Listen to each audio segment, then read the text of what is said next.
కీర్తనకాడు ఏం చెప్తున్నాడండి అంటే, ఇది మొదలుకొని యెహోవా మీదనే ఆశ పెట్టుకోమని చెప్తున్నాడు. ఎందుకు యెహోవా మీద ఆశ పెట్టుకోవాలి? మనమైతే ఎవరి మీద ఆశ పెట్టుకుంటాం?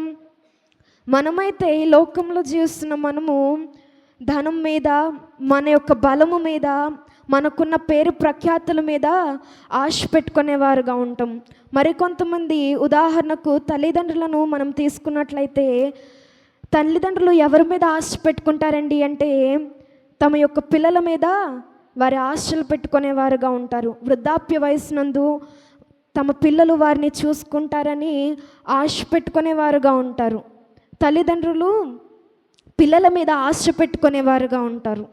కానీ తమ పిల్లలు కొంతమంది తల్లిదండ్రులను చూసుకునేవారుగా ఉంటారు. మరి కొంతమంది ఆస్తి రాయించుకొని ఆశ్రమాల్లో చేర్పించేవారుగా ఉంటారు. కానీ ఇక్కడ కీర్తనకాడు సెలవిస్తున్న మాట ఏంటండి అంటే, మన ఆశ మన పిల్లల మీద కాదు, కానీ మన తల్లిదండ్రుల మీద మన ఆశ ఉండకూడదు. ధనము మీద, బలం మీద ఆశ కాదు, కానీ ఎవరి మీద ఆశ ఉండాలండి అంటే యెహోవా మీదనే మన ఆశను పెట్టుకునేవారుగా ఉండాలి.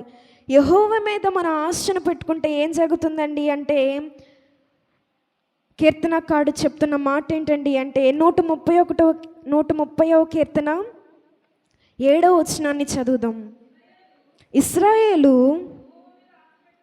యెహోవా మీద ఆశ పెట్టుకొనుము, యెహోవా యొద్ద కృప దొరుకును, ఆయన యొద్ద సంపూర్ణ విమోచన దొరుకును. చాలండి. యెహోవా మీద మనం ఆశ ఎందుకు పెట్టుకోవాలండి అంటే, ఆయన యొద్ద మనకేం దొరుకుతుంది? కృప దొరికేదిగా ఉంటుంది. ఈ లోకం మీద మనం ఆశ పెట్టుకుంటే, ధనము మీద, బలము మీద, మనకున్న పేరు ప్రఖ్యాతుల మీద, మనకున్న అందచందాల మీద మన ఆశ పెట్టుకుంటే, మన ఆశ ఏదో ఒక రోజు భంగమైపోయేదిగా ఉంటుంది. కానీ యెహోవా మీద మనం ఆశ పెట్టుకున్న వారుగా ఉంటే ఏం జరుగుతుందండి అంటే, మనకు ఏం దొరుకుతుందండి అంటే కృప దొరికేదిగా ఉంటుంది. ఆమేన్.